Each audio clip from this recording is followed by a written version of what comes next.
Hey everybody, Bill Faith here, and I'm joined by my man Michael Sjogren. How are you today, Mike? I am fantastic, man. Hanging out in sunny Florida. I can't get any better. Nice. I mean, and you're in the Star Wars movie theater. I mean, that's like the double whammy. Legit, my wife just booked our. After we get done with this conference, we're going down to Florida. I think I told you this the other day, and we're big Star Wars nerds. You can see the stormtrooper behind us. Have you ever done the VIP tour down there by chance? We're planning on it when we come back in August. Nice. We're doing the Hollywood Studios VIP tour specifically for the Star Wars stuff, and I am so jacked for that. It's going to be incredible. But you know what I'm more jacked for? It's for everybody we've got down here in the waiting room, which I think is going to be amazing. We have some lovely ladies. We've got got dude from over the pond. We've got the CPA who's like just probably been sleeping for the last 24 hours after tax returns were due yesterday. By the way, if you guys didn't file your tax return, you're foobarred. So you might want to ask Ryan Bakey, what do you do if you didn't get your extension done or your taxes done today? We've got Julie, we got Stacey, we got Rachel, we got Mark, we got a lot of people. So without hesitation, let's bring them in. And you know what? We've already got 45 people in here. So before I bring them up, I'm going to lead with one thing because Michael doesn't even know this, but he's a giver. We are partners in the STR Wealth Conference. I did not ask his approval. I could get in trouble for this, but I think it's going to be okay.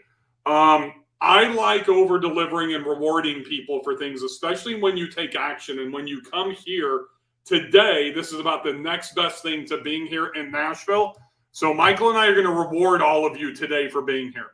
And this is kind of stupid for us to do because our tickets are selling so fast. So don't get mad at me, Michael. And we're going to be raising the price probably next week. But if you're here today and you don't have a ticket, you can use code, and this is all caps, 100 off. And you can save $100 off of your tickets today. That's not super duper early bird pricing, but it's pretty damn close. And tickets are $590, I think $597, $598 today. That'll get you under $500. They're going to be jumping to $797 most likely next week. So you're talking about saving $300 if you use the $100 off coupon.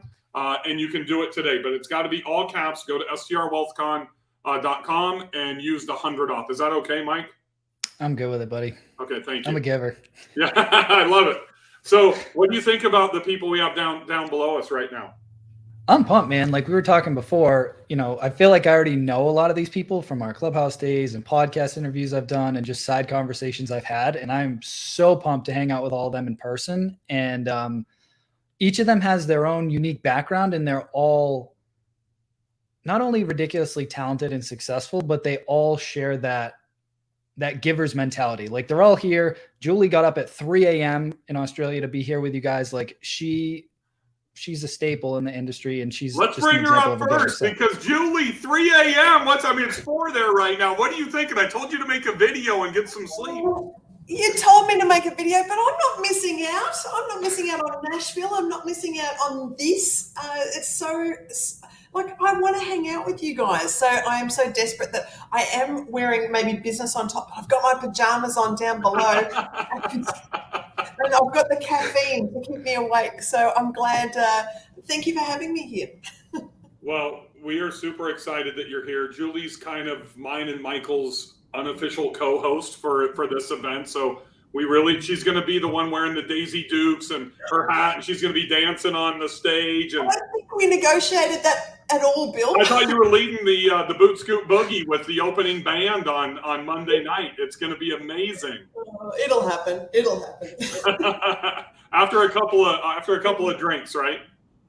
Oh God, keep me off the tables, okay? That's the only thing, because I think that I'm still 20, but no, this body can't handle the next day. So, but guys, we're going to have so much fun. And just before, we had a few of us in the backstage. How exciting to get us all in person at the same time! It's just going to go off. It's very, very cool. And cool idea to get that code out there, Bill. Sorry, Mike, but we'll get a few more people in. You know what, Julie? This literally just happened about 15 minutes ago.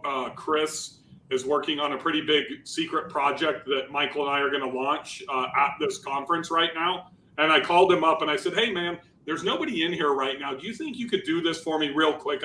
He's like, oh my God, he's about ready to kill me. So here's what I want to do. We literally I can't time this. I was going to do this just for today only for this code. But if any of our educators want to share this with their students, there's 100 tickets available. That's it. And then this is gone. If you've already got your ticket and you have a friend and you're watching, send it to them. But without further ado, let's get started. I want to bring in the doctor. The doctor, Rachel. How are you, Doc? Hey guys. Oh my goodness. Super, super excited to be here. Oh my goodness. It's going to be a blast in Nashville. Just nothing that we've ever seen before. So cannot wait to connect. And then right behind Rachel, I'm bringing in Miss Stacey. Hey, I am super duper excited not only to be with you, Bill, and with you, Mike, but to spend time with the ladies. Hey, Julie. Hey, Rachel. So for all of you ladies that are watching out there, this is Stacey St. John, Dr. Rachel Gainsbourg, the famous Julie. Here's the deal, folks. They are going to be on the women's, I guess, I don't know what we're going to call it, but it's probably going to be the women's power panel. And these are three of the biggest powerhouse women in the industry. And I think there's always a little bit different perspective from how women run businesses, how women host, than how us males do it, like Michael and I and some of our other tremendous panelists. So I am super excited for this panel. Michael and I will be moderating this. If you're a female, you will not want to miss this, because I think you're going to get a little bit different perspective than all of us alpha males out there. 100%. I may even have a little notebook in my lap on stage to just take notes, because I always learn a ton hanging with these ladies. So are you kidding? I'm going to be using the voice recorder, so I don't have to pay for recordings. I'm just kidding. I see you guys. You have ladies usually in the background. I've seen your wives working on the short-term rentals with you. So I know you value the importance of having the ladies as a part of the business. Rachel, we all know the truth. The truth is really it should be Kristen and Bria up here, which are our wives, as opposed to the two of us. We could probably organize that. Yeah, exactly. So, Michael, I've not had the privilege. I think this is the only person I've never spoken to that I don't know. So I'm going to bring up your man, Mr. Kyle Stanley. How are you, Mr. Stanley? Good. Oh, what's up, buddy? Hey, what's up, Mike? How am I supposed to follow up the ladies like that? Like, all this hype, and then it's like, oh, and then by the way, here's Kyle. We don't even know who he is. Kyle, you have like the largest Facebook group, I think, in our industry, running almost 100,000 or 90,000 people. If you guys don't know Kyle Stanley, he's like the most legit person that's going to be here. I don't know if that's true, but I appreciate that, and super excited to finally meet everyone in person. And I mean, I got to tell you, Mike and Bill, I love you guys, but yeah, Stacey and Rachel and Julie are the ones that myself and my wife have been just like, oh, we can't wait to meet them. So can't wait. No hard feelings. I totally do. I want to meet them too. Mike, I just want to stay in your 10-bedroom place in Florida. That's all I really want. 11 bedroom. 11. Is that 11? Get it right. Did they add another one? We converted another room to another one. It didn't sleep quite enough. So he's buying the house next door next week, and he's going to turn it into 17 bedrooms. There you go. All right, everybody, here we go. We got Mr. Mark Simpson, the king of direct bookings, coming all the way across the pond 20 years after he first set foot in Nashville, Tennessee. Mark, how are you doing, my friend?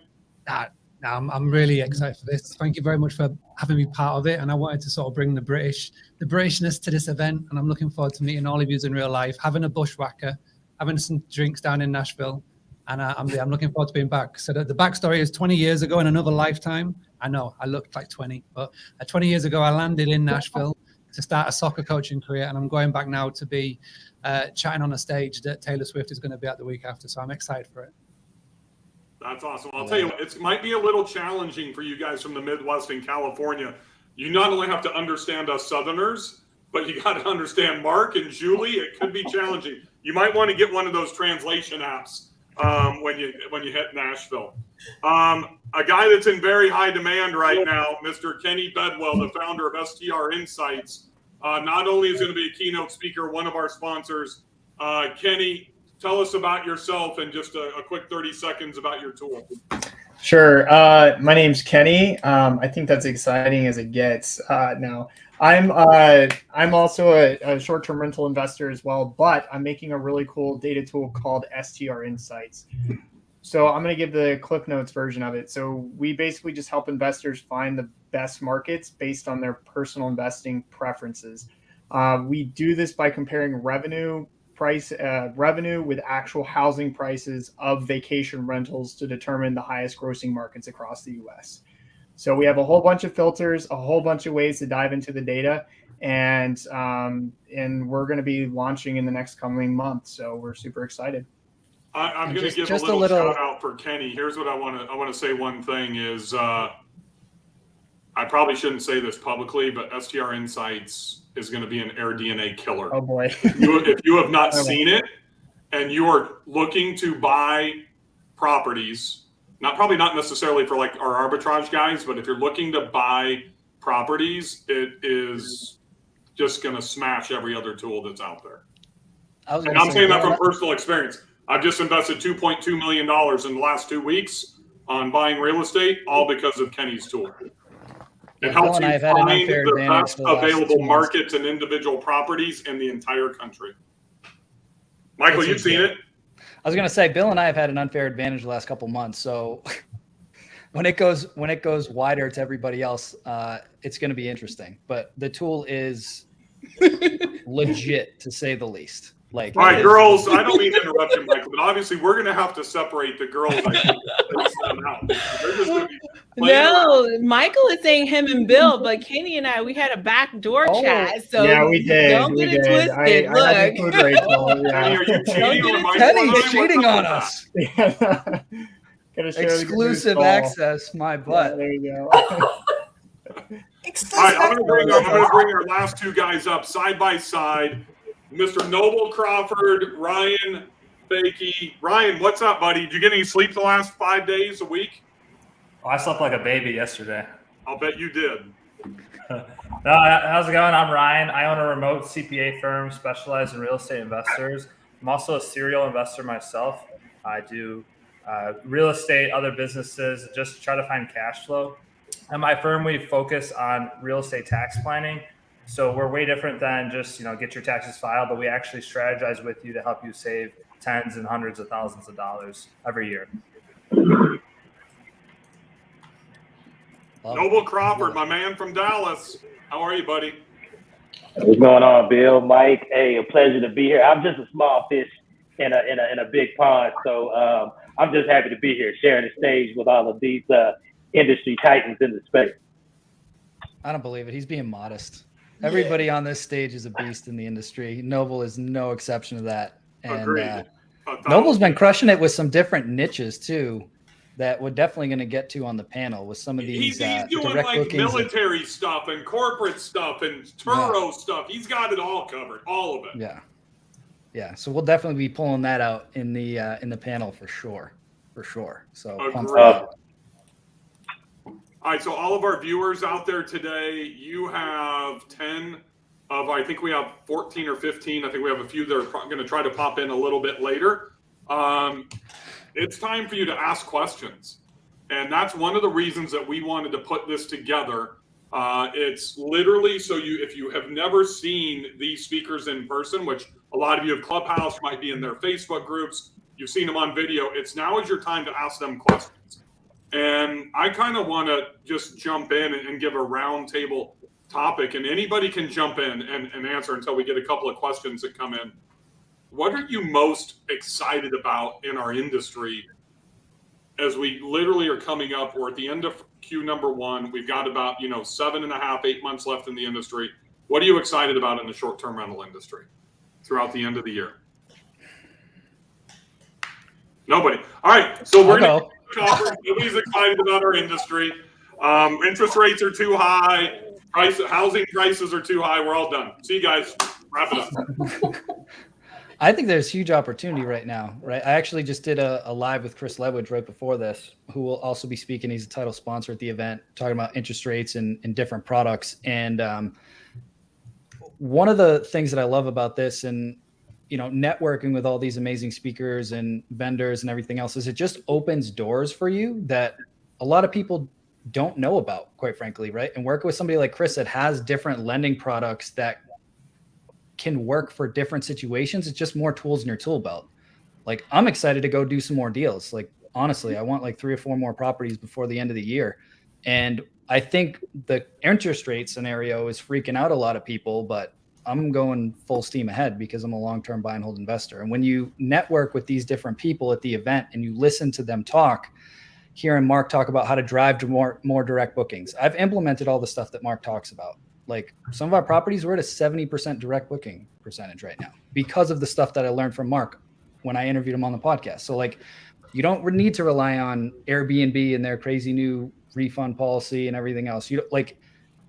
When you have all of these tools and this knowledge, it just allows you to continue to build and multiply your portfolio and multiply your profitability and create the lifestyle that you're trying to achieve with this business. So there's always opportunities if you're in the room with the right people. And that's the biggest thing that I get out of doing events like this and networking with people like this is when you come together, it's just like, oh, I wouldn't have even thought of that opportunity. Or, I've taken pages of notes from Noble on like working with insurance contractors and all these different things on getting direct bookings from people that are misplaced for various reasons. Like, just there's so many different opportunities that are out there if you're paying attention, you're taking notes, and you're in the right room. I'll just bounce on what Mike just said. On this broadcast, right? When you guys wrapped up, he is the title sponsor. Bill, I just want to jump on the top of what Mike just said. But for the last 2 years, we've been forced to sort of learn online. And learning online has its benefits, but the best way to learn, but most importantly implement, is when you get to meet in person. Now, I'm flying all the way over from the UK for this. Julie's coming all the way from Australia. And there's a reason being why this event, because I get invited to a lot of events, especially in America, but I'm always saying no because it's very focused on the vendors and the stalls and the moving around. And it's less so with what's on stage and the networking. This just feels so different to me. This feels an event where I want to be there because I feel like if you miss out on this event, if I miss out on an event, I will regret it in the Q3 and Q4 of this year and beyond. And so all the people are going to be here, which is amazing. And everybody that's going to be at the event to network with, to build relationships with, that's what excites me most about what's to come in throughout the rest of 2022 is the ability to forge those relationships, create networks, create partnerships and deals on the back of it. And things that you can't do in Facebook groups, things you can't just do on Clubhouse. This is like the next level. And this is what's so exciting to me is that it feels like 2019, 2018 again. So this is why I'm jumping on a plane, coming over to Nashville for those days. And I'm super excited for it.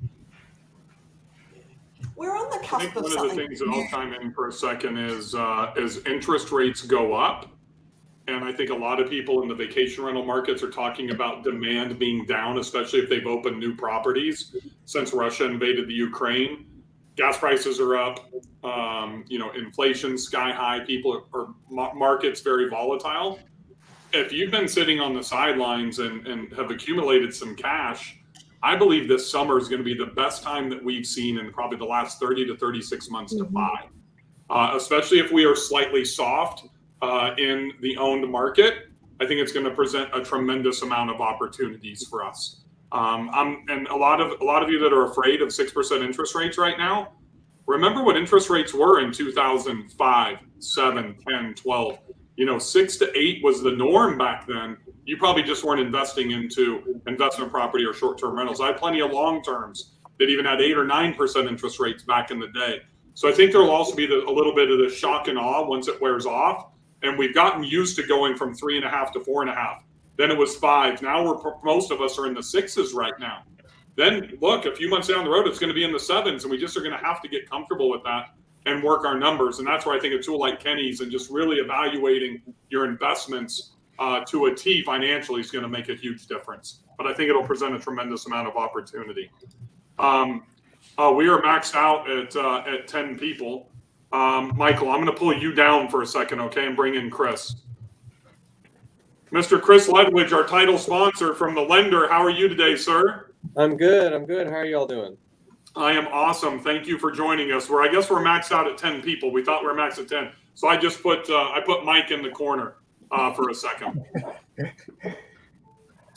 us a 30-second spiel. Tell us who you are and what you're about.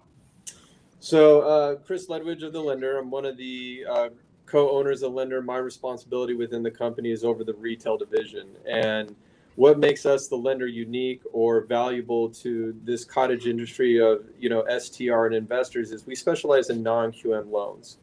And we've really drilled down on how those financial tools, loans, can be used to acquire short-term rental properties. And I'm excited for this June conference. There's some things that I've been working on, some things I shared with Mike in our meeting that we had just before this, but talking about, what products can we use? Where are we going with these financial instruments being used for purchase and acquisition STR? The most common right now really is the DSCR. Everyone understands that product. It's been introduced well, it's circulated well, but with rates increasing, we got to be a little bit more savvy in what type of loans we pick. Things like asset depletion. It's not a loan that we've really marketed or talked about for the investor, but spent a lot of time recently in the last 2 weeks digging into those guidelines and figuring out how are we going to use asset depletion loans for the investor. And what's the advantages to that? When we're seeing increasing interest rates, how can we compensate with other features on loans that make it still a wise financial decision for these investors? Attacking prepayment penalties, getting those down by using asset depletion loans, better terms on the loan, easier qualifying, lending to LLCs and assets, even lending against assets like Bitcoin, right? That's written into these guidelines where, there's new avenues coming for the short-term rental investor as far as what loan products they use. We went through the Fannie Mae, Freddie Mac evolution into DSCR. We're seeing the next evolution. There's a lot of institutional money available to be used for this type of transaction. So I'm excited to release some of these products and just share my insights as an STR owner, operator, and someone who acquires, what strategies can you use to shop the best mortgages, from an APR, from an interest rate, from a fee, from a loan structure that truly meets you and your goals, right? Not everything's equal in this world and is financing. So I'm most excited to bring that to the conference in June and network with people that are like-minded and bring what I know to the table. Chris, I'm going to, Noble, Ryan, I'm going to pull you down for a second so I can pull Mike. I'm going to have to rotate everybody in and out. I apologize. We only have the ability for 10 here. I'm going to bring Mike back up real quick, and I'm going to bring Sean in, who just joined us, and let Mike introduce Sean. I know Michael and I are very grateful for you, Chris, because you believed in us all the way back in December, and became on as our title sponsor well before we even had a website, deployed this event. And I don't want to speak for Mike. I'll let him chat, but I'm just thank you very much for believing in our conference. We could not have put on any of this without you believing in us. We needed that funding to get started. No, it was my pleasure. This is something I enjoy doing. It's probably one of the biggest events I'm looking forward to this year, personally and professionally. 100%. And I know he's going to add a ton of value because this is one of the hottest topics that people hit me up about on a daily basis is navigating interest rates, navigating the lending process. And Chris has gone out of his way multiple times to help me try and rewrite and re-underwrite deals to try and get them across the line. So I fully support his company, and I'm super pumped that he's going to come on as the title sponsor and be speaking at the event and come hang out with us. So thank you. And again, one Chris. last thing to note, I know a lot of you know who the lender is, and you think they only do DSCR products. I'm working with Chris on a non-DSCR product on a property I put under contract last weekend that I did not even know existed, that he brought up to me on a call. I think was it Sunday, Easter, or was it Saturday? One of the days over the weekend. So he saw I closed on a property. He reaches out to me and he says, hey, we start talking about different options and we're going to explore going down a different path that's not even a DSCR. I don't even know what to call you, Chris, a banker, a mortgage guy, DSCR specialist, loan specialist, whatever. Mortgage key. Reaching out to their clients on the weekend. You get that personal touch with them. That's one of the reasons that I've aligned with them. I really appreciate that. I appreciate you. Hey, Michael, will you introduce our next guest to pull up, our next speaker? Can you see him? I can't see anything on my end. I'm going to let you introduce Sean. Awesome. So we kind of soft announced him in some different places. And, we met this guy about a year ago, and most of you, if you've been in the game or you've YouTubed anything about Airbnb or short-term rentals, more likely than not, you have come across this gentleman's YouTube channel. It's Airbnb Automated, Mr. Sean Rakachik. Super excited to have Sean come down to Nashville and share his wealth of knowledge in short-term rentals, particularly in the rental arbitrage game. I feel like he was one of the OGs of doing rental arbitrage, especially at scale, and how he's built teams and systems to continue to grow that, to give him the freedom to make hilarious TikTok videos, jumping into piles of boxes and all sorts of good stuff. So Sean, thanks for being here, man. Yeah, thanks for having me. And you're right. I'm the non-committal guy. I'm afraid of committing to anything, so I don't buy real estate. And thus, rental arbitrage was obviously for me. I love it. I love it. And you've scaled that up to ballpark how many units now, just for folks that are getting in the game? Yeah, so ballpark just over 100. We are meanwhile launching 40 in Austin, 20 more in Dallas, and we're talking out a deal for 9 with a new investor in Philly. So we're actually launching 3 separate batches at the same time. It's kind of fun. I love it. I love it. So for a lot of the folks that may have limiting beliefs about rental arbitrage, or maybe it's too late to get in the game and, you know, it's too saturated or whatever, Sean is a prime example of somebody that's been doing it for a long time and is continuing to do it at scale at a big level. And he's been putting out a ton of amazing content for years, probably 5+ years at this point. And he's got one of the biggest YouTube channels and has helped a lot of people get in the game. So we're super pumped to have him down in Nashville, talking all things rental arbitrage and how to build and scale this business. So yeah, it's going to be fun. Welcome, Thanks Tom. for having We're me. excited to have you, buddy. Yeah, I'm excited too. We've got a few questions that have come in, and you know, obviously Kenny's stealing the show already. Kenny, everybody wants to know when's STR Insights going to be available to the public. Yeah, outside of just what we thought was just Michael and I, but obviously Rachel, you know, slid in there. Right. Sorry, it'll be early May is the goal, is the plan. And for those of you that are watching, you can go to, I posted the link. If you're interested, he's got a page. He's been sending out weekly emails, strinsights.com. You can see it right here. That's a good looking picture of Michael. Awesome. Nice. If you are doing so much direct booking, Mark, how do you know you are getting top dollar for your property? I feel like it would be less people to market to, but here to learn. This is from Shariah, Poland. If you're doing so much direct booking, how do you know you are getting top dollar for your property? Well, I think everybody, and I know Sean is big on pricing. I've seen so many good people talk about pricing. If you've got a good pricing strategy, you'll know 100% you're getting top dollar for your property. There's so many amazing tools, you know, that are out there. So yeah, you come to the show and I'll show you a few things. Awesome. Amy Frazier. We're about to launch our first STR. We're at the conference in person. We've been discussing direct booking from the get-go versus even launching on Airbnb and Vrbo to start. Thoughts? I think direct bookings is going to be kind of popular at this event, but I mean,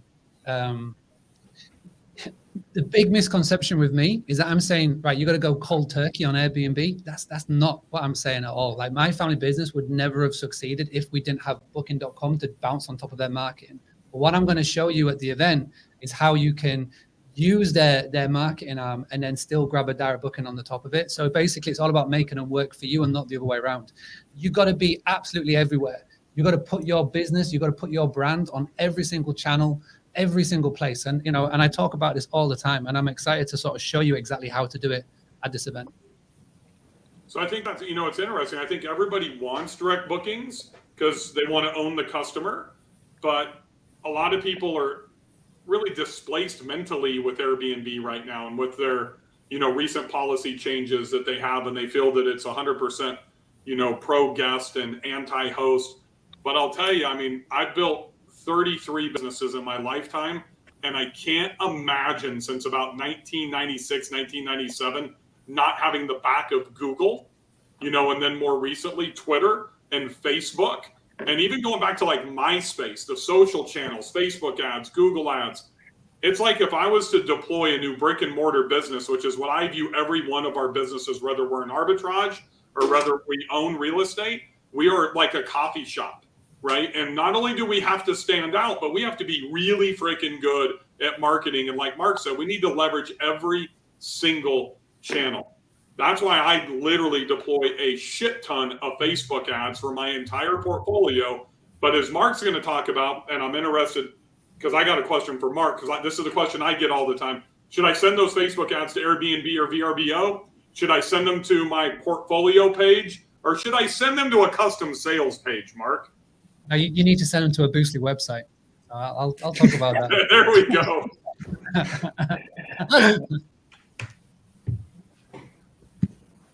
Awesome. All right. Recent changes to legislation in several states restricting STR property owners, requiring them to rent only 30 days and above, knocking them out of the Airbnb model. What are the alternatives? I just had this conversation with Ledwidge. I think it's pretty good likelihood Big Bear, California is going to get something like this in November as they go to a public vote. Anybody had any experience with some of these and having to switch to midterm or pivot? I haven't been forced to. Go ahead, Sean, if you've done it. Well, so I have a few different students that are like out of LA and different areas where right out the gate, they have to be 30-day minimums. So the hardest part is switching, right? Because that is a different product. You first build out a short-term rental based on how much revenue you can get per night for, say, 3 to 7 day long stays, that's your primary or something. The moment you have to go 30-day stays, your whole operation model changes, your consumer type changes, all that stuff. So the pivot is what's going to kill people. I'm not sure if we've got a magic sauce for everybody's pivot, but properties will have a projected revenue on both sides of the fence, and some markets can sustain 30 days. So LA, for example, is an easy market to do a 30-day minimum stay. And then in between, in a city like LA, my students are using PeerSpace. So they just make sure that their places are photographer friendly in between their monthly stays. So they do heavy distribution, like a lot of what Mark Simpson talks about, direct bookings, insurance placements. We even advertise 30 days or longer on Airbnb. And then in the gaps between those placements, that listing can go up on other websites that are not technically accommodations, so they don't violate short rental laws. PeerSpace is a great one, Gigster, stuff like that. But those types of strategies will depend on the city that you're in. So I don't have a solution for, say, let's say Winter Park, Colorado, 30-day minimum. That would be gross. But areas, other places, there are opportunities to pivot.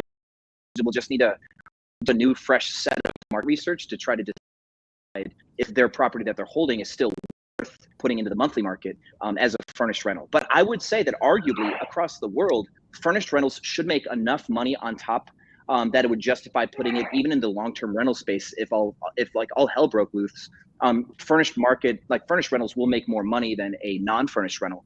And that's been one of the truths about Airbnbs and why we all make so much money is it's not just that we're on Airbnb that makes us our money or that we have it for 2 days that makes us our money, but there's like 4 or 5 levers at play.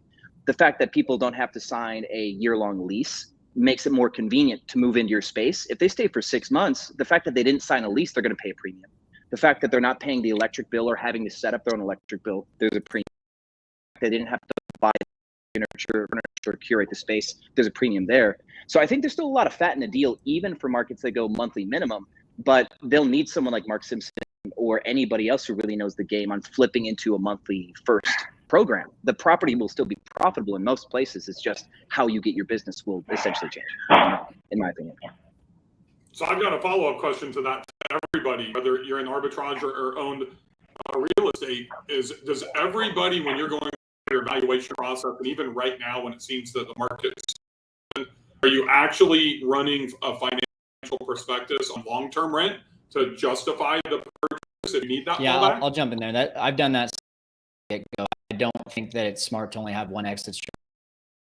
From a real estate background where I was flipping houses, one of the things that we learned is, this has to cash flow as a rental in case anything happens. So to me, it's the exact same point of view is if you only have short-term rentals as your exit strategy, well then, yeah, you should only be co-hosting or arbitraging because your exit strategies outside of that are just too risky. So, and just on top of that, really market dependent for sure based on that 30 days, because in my market, I know like right now I'm ramping up on 1 bedroom, 1 baths because the 30-day minimum market is likely going to be another thing that eventually comes about. But we net $1,000 on a 1-bedroom, 1-bath for arbitrage or ownership. And like, I can ramp that up really quickly, especially in an apartment complex. So I think no matter what, like, you know, we get these questions all the time, right? Of like, well, what about this? What about that?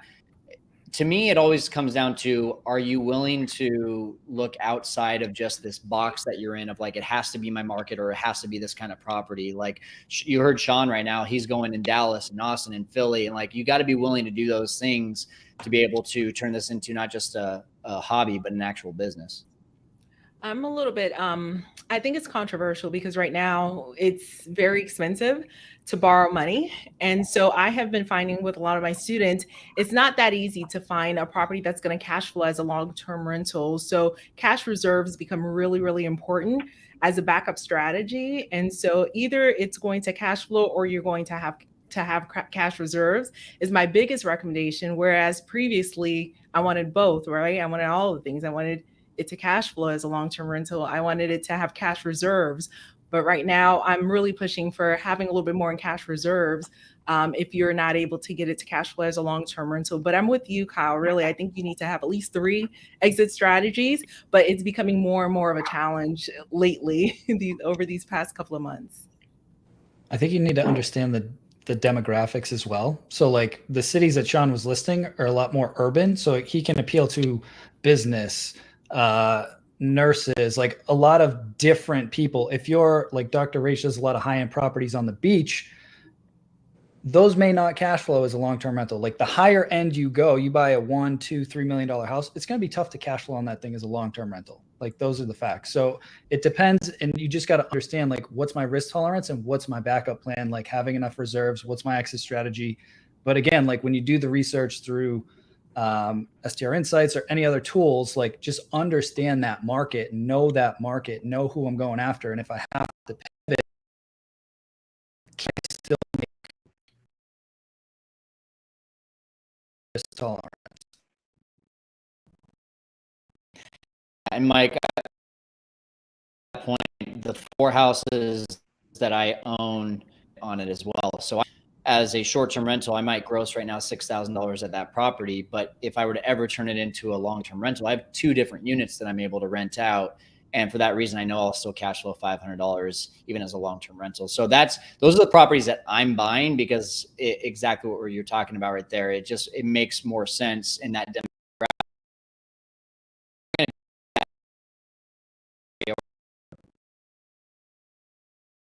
That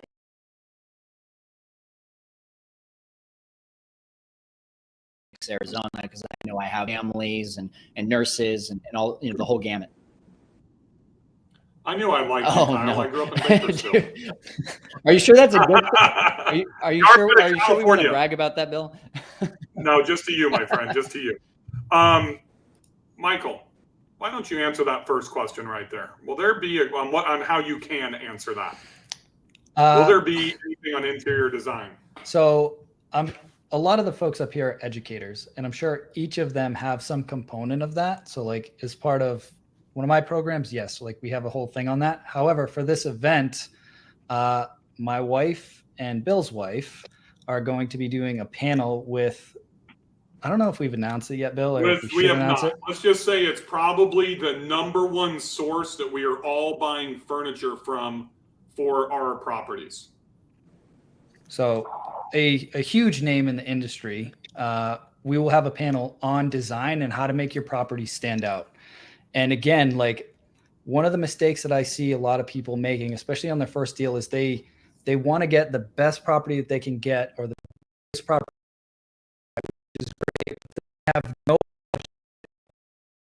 any design or decor, anything.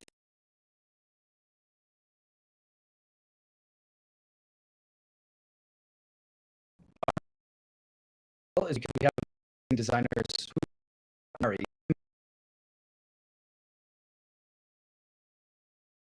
event, and I forgot who jumped in and said they're really excited. It's going to be different. They wouldn't want to miss this. It might have been Mark or Rachel, but there's a reason we're doing this in an iconic music venue, and we're going to have lights and pumping music and a kick-ass party the night before. It's going to be electric. And I think we have to go to that next level. And that's one of the things of how me as an investor, not an educator, of how I've invested into design and the other amenities and to do things that everybody else is unwilling to do because they think they're over investing. But that's how I can take that $100,000 property, invest another 20, 30, 40 grand and turn it into a 150 to a 175 property, right? And then if you strategically do this, as Mike said, from a marketing standpoint, it's all the way down to, Michael, I'm sure Kristen's got a bunch of reviews, right? So anytime they compliment on the design, it's not Bill or Mike, it's Bree or Kristen, right? And when you see those things, it's not just a great review. And I know a lot of people say, well, I'm not going to let, operate or do hospitality for reviews, but think about the marketing opportunity that creates for you. When you take this kick-ass review that says your house looks like it's straight out of the last 2 minutes of HGTV and it should be on Rock the Block, or it's the best house I've ever stayed in the mountains or the desert or on the golf course or the lake, and you turn that into a marketing opportunity, right? And those are the things that are ancillary that I think people don't think about when they're investing in design. But I know going back a year and a half to Clubhouse, I've heard Noble, I've heard Sean, I've heard TJ, even guys that don't, and some that don't buy properties that are just in the arbitrage, and they've talked about how important that element is for them as well. It's what I call designing, a Nordstrom design on a home goods budget. Woo!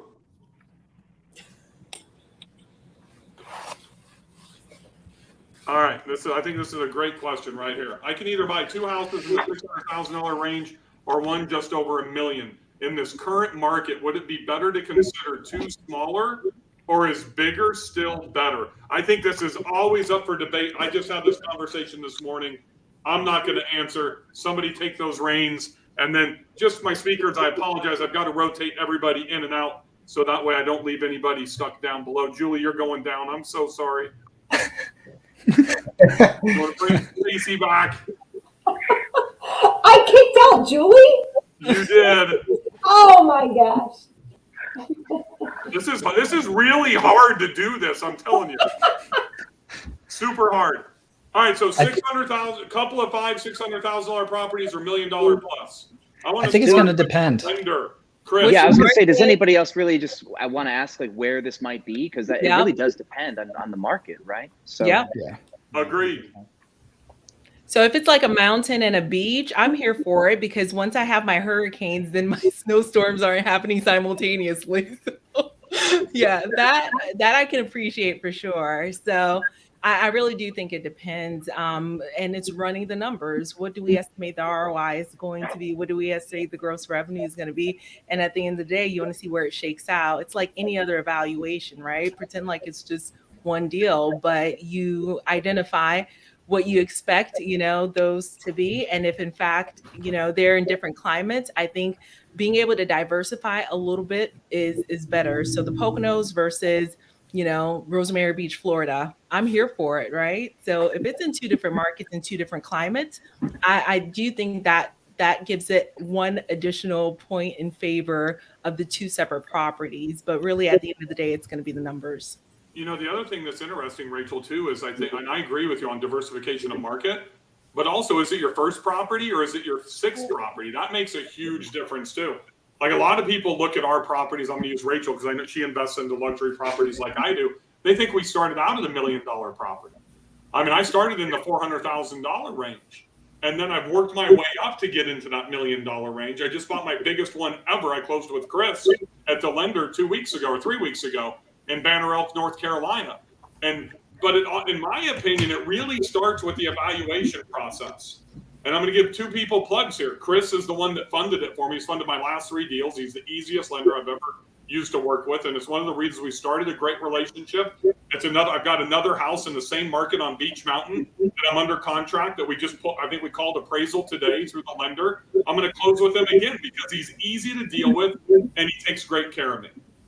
But I could have never found these properties. I know people have been investing into, Western North Carolina for years, but if it wasn't for Kenny and STR Insights and him giving all the way back to Kenny's in my mastermind, all the way back to our mastermind meeting in Gulf Shores, Alabama, was that the first week of February, is when I first learned about Banner Elk, and then he called me about 2 weeks later, and I literally made the biggest investment I've ever made in my career, $1.6 million closing.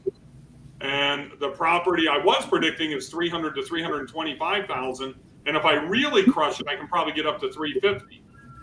This is going back to a previous question. This was before the shit hit the fan with Russia and Ukraine, which I believe is really what softened, with all the triggers that have happened since then, softened our market.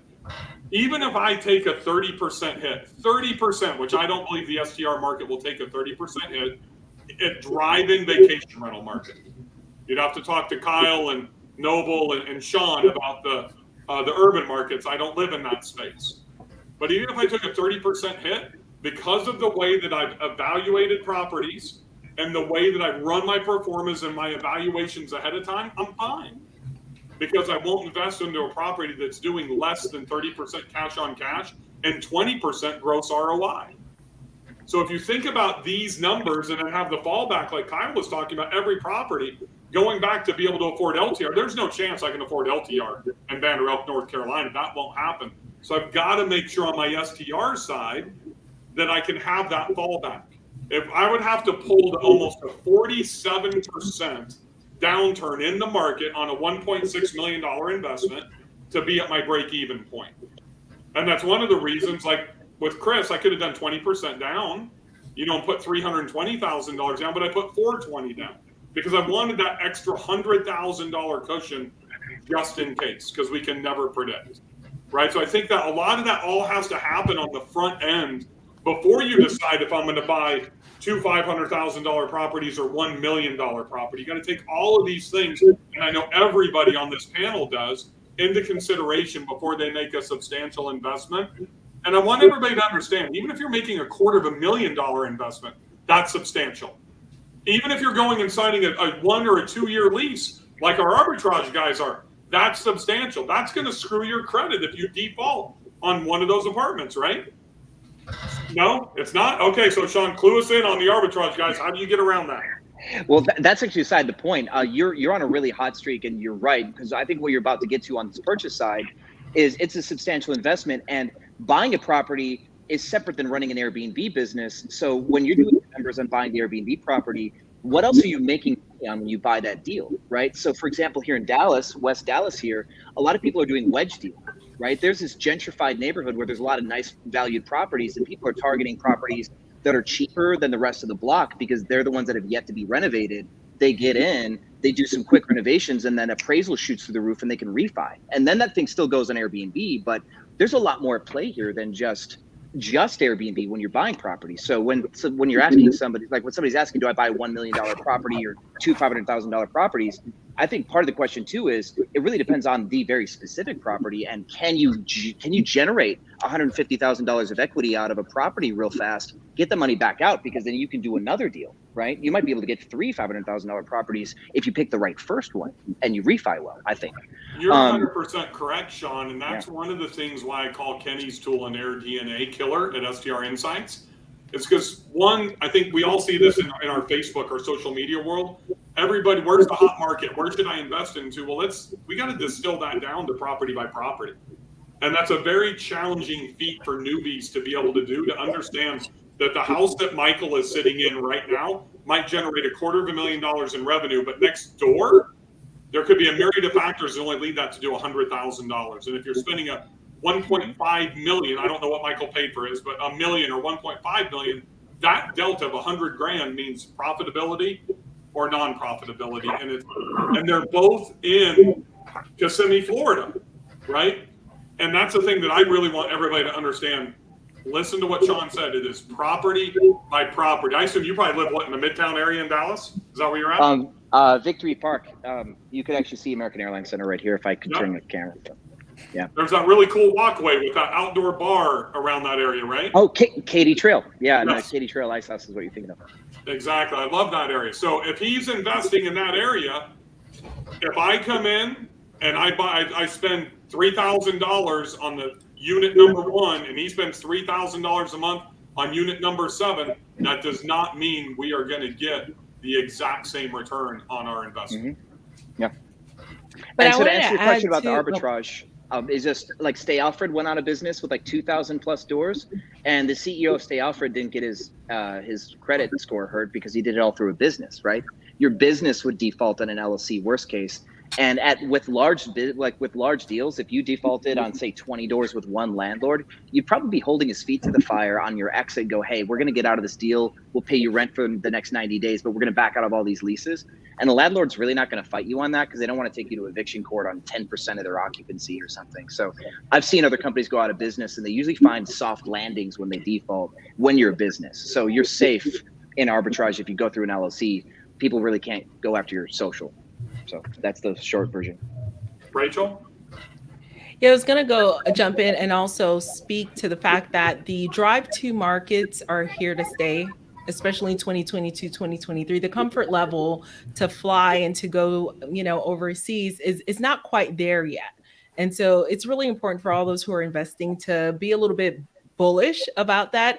I've heard a lot of people concerned that the drive-to markets are going to go all the way to, our Poconos, our national parks, the Smokies, and, where you're at, Bill, with Western North Carolina. But I want to encourage everyone, the drive-to markets are here to stay, and there are some deals to be made in those markets still. If you look at the historicals in 2008 through 10, the drive-in vacation rental markets took less than double-digit hit, when other markets, your fly-ins were taking 25, 30%. And I think a lot of people think that in the United States that, the real estate market's going to crash. It's not going to. In my opinion, it's going to be virtually impossible to see a 30 to 40% downturn in real estate prices. We do not have enough inventory.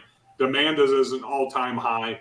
So what my investing strategy for myself, I'm not going to advocate this for anybody else, is get in now. But where you can still get in at 5, and I think that Chris, I don't know if you remember, but I think the Banner Elk House, I got it maybe 5.25 or 5.5 or something like 3 weeks ago. I'm sure that's higher today because the rates are moving, extremely fast. But at some point, Chris, what do you think rates are going to be 6 months from now?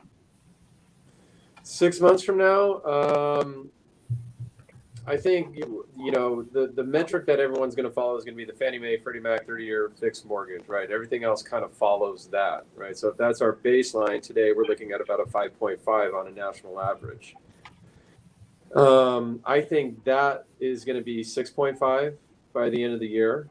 I think if we don't get our arms wrapped around inflation, that it could peak through to the 6. Now, when I say 5.5, that's the 780 FICO, 20% down Fannie Mae buyer, right? If you're a Fannie Mae buyer with 5% down today with a 660 FICO score, you're already looking in the mid 6s. So there's a lot of misconception there when people Google interest rates, right? So when you see that advertised at 5.5, that's really the bottom for a lot of these type of transactions. So in this market, specifically investor, I think we're going to be in the high 6s, and you'll start seeing 7s. But the solution there is going to be other loan programs. But none of it matters if we don't get our arms wrapped around inflation, if we don't get clear monetary policy from the Fed, and we don't get some of these bigger issues resolved. So high 6s, low 7s. Gotcha.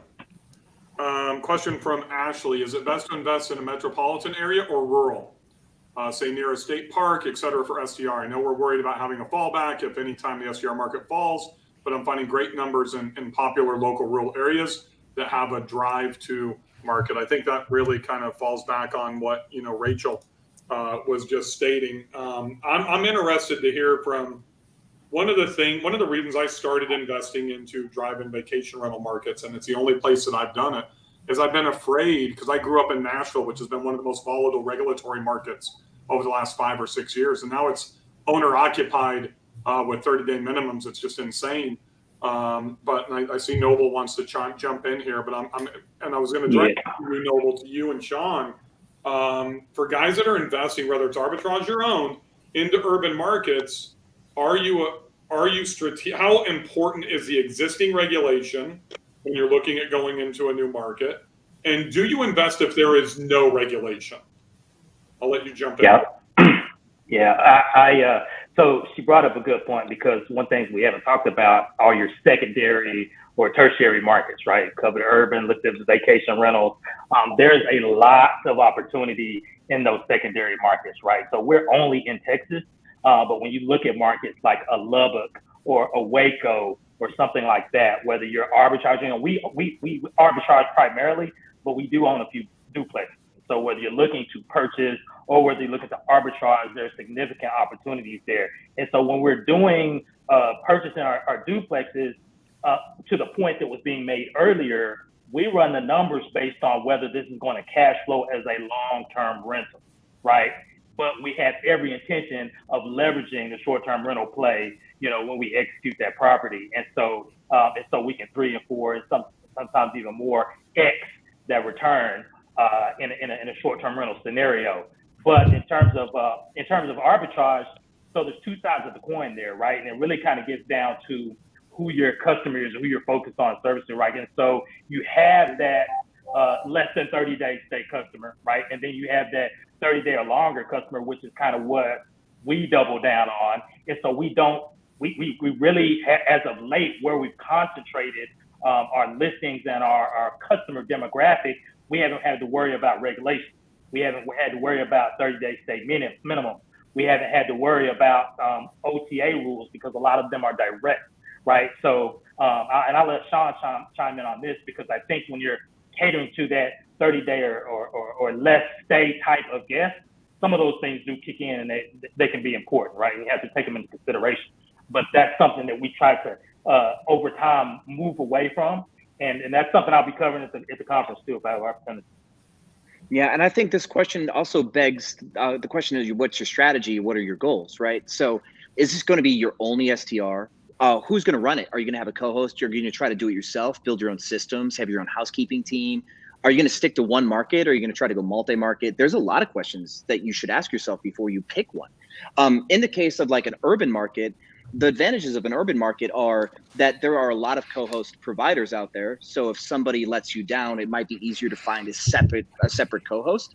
Or if something adverse happens in the market, there are lower hanging fruit exit strategies, like getting into monthly stays, where if you're in a vacation only market, you might be forced to ultimately just drop the co-host that you have, sell the property off, because there's only one good co-host and only one real customer type. So that's the danger of like the super rural markets. And then if you're going to run it yourself, then it doesn't matter if it's urban or rural. You should do it in your backyard and learn from scratch, right? Call it an apprenticeship, and you're going to save the 25%, 20% of revenue, whatever you pay to a co-host, and for like as you learn with your first Airbnb, if that's going to be your goal, so you can ultimately start to scale and get to 5 or 10 or 15. And so my answer would be, do you want to run it yourself? I think that's the most important question you should ask. Are you going to try to in-house everything eventually because you're building your own business? Or do you want some passive income in the short-term rental space and you're just going to hire a co-host? Because at the point that you're going to hire a co-host, then the next question is, what market can I go to that's got a good supply of competitively priced co-hosts and a good, robust travel market? So that way, one thing isn't going to knock me off the ladder and I start losing money. That's the way I would look at it. And for the regulations, I prefer mediumly regulated markets because they've already made some form of decision. I will gladly go get some permits. I'll gladly go jump through some hoops. I will next to bribe the mayor to get my permits if I had to, just so I could start operating. And I just know that 2 years down the road, because they're already so regulated, there's not going to be enough adverse, like what happened in Pittsburgh, for example, just this last week, which is freaking tragic. We're not going to have as many adverse situations like that where they're going to want to all of a sudden ban all the properties, right?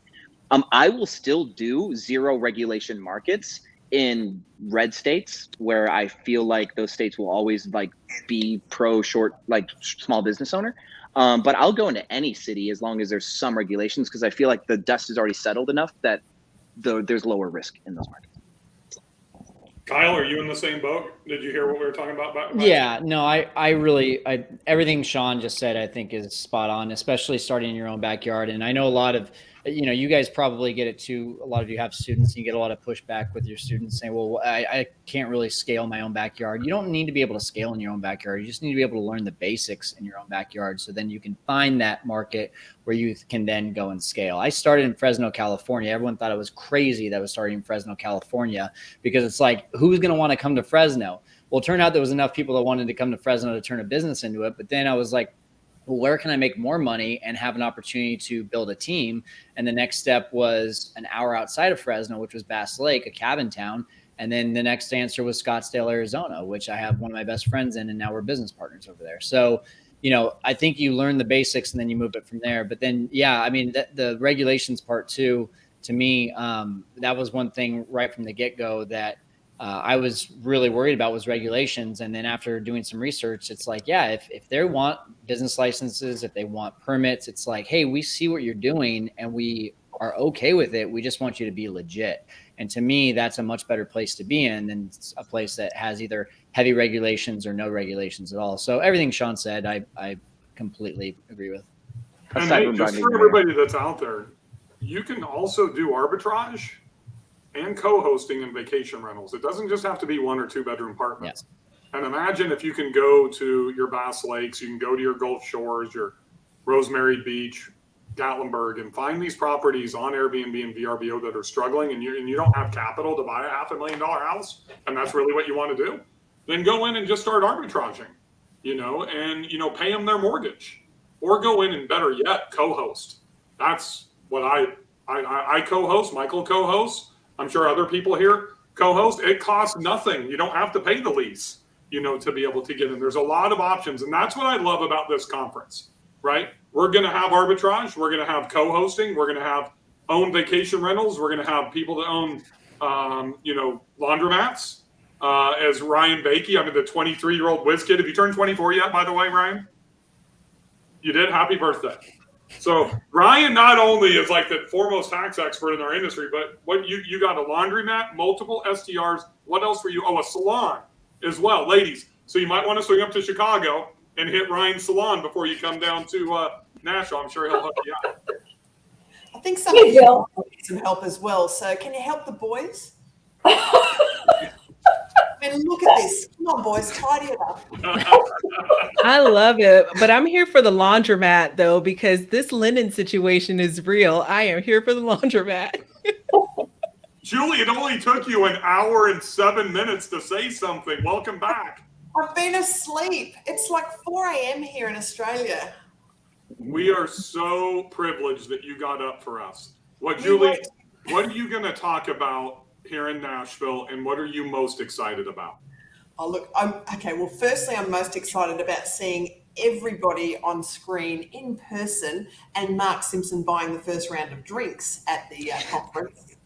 Thanks, Mark. It's official now. Yep, buddy. But look, folks, I'm really excited about getting up on stage and talking about how you can build a business in short-term rentals that you can work on, not in. And I'm going to talk from experience, 130 properties, working 10 hours a week. One of my favorite success stories is to turn up to my own office and have my team say, what are you doing here? Don't touch anything. And knowing that they know my business better than I know it. So I'm going to be talking about how you can recruit, how you can trust, how you can delegate to others, how you can free up your own time and avoid burnout, get a lifestyle balance, and replicate the same success stories that you're seeing here on the screen. So excited. That is so awesome. I want to thank everybody for being here tremendously. As we start to wrap up, for those of you that weren't here at the beginning, I probably should have put this up a couple of more times for you. But for being here today, Michael and I are going to give you guys $100 off. All you have to do if you have not purchased your ticket is in the coupon code, type in 100 off, all caps on the off. This is for 100 tickets. You can share it with your friends, our sponsors, our speakers. You can share this with your students. Ticket pricing is going to go up next week. We will sell this out. We just want to give back. We know a lot of you missed the early bird pricing because we blew through it so fast. We are going to have 1,000 hosts here, but most importantly, we're going to have 15 of the most incredible speakers and educators, and as Michael said, givers that are giving back. And I just want to emphasize this all started with Chris Ledwidge and the lender. Really being our very first sponsor as our title sponsor, albeit, and really funding the start of this entire journey that we've got onto, which I'm going to say, and I'm a little bit biased, Michael, but this is going to be the best fucking event in this industry of the year. Excuse me, if you don't know me, there'll be a few F-bombs that'll be flying, but I've got to throw in that emphasis because this thing's going to be off the charts. Or else Julie and Mark and these people wouldn't be flying in from all over. And there's a reason that Michael and I have given our sponsors a money-back guarantee, right, Michael? Because we know how great of an event that we're going to pull off. And we couldn't do it without our sponsors, with Kenny from STR Insights, from Chris, the lender, our title sponsor, and probably just as important, I don't want to say more important, but our incredible speakers that not only did this today. I don't know if there's any other conference that's ever done something like this, but I can't even tell you, taking time out to come and answer a few questions and help us with our conference just means the world to Michael and I. I got to stop talking for Michael and just Michael, carry it away, buddy.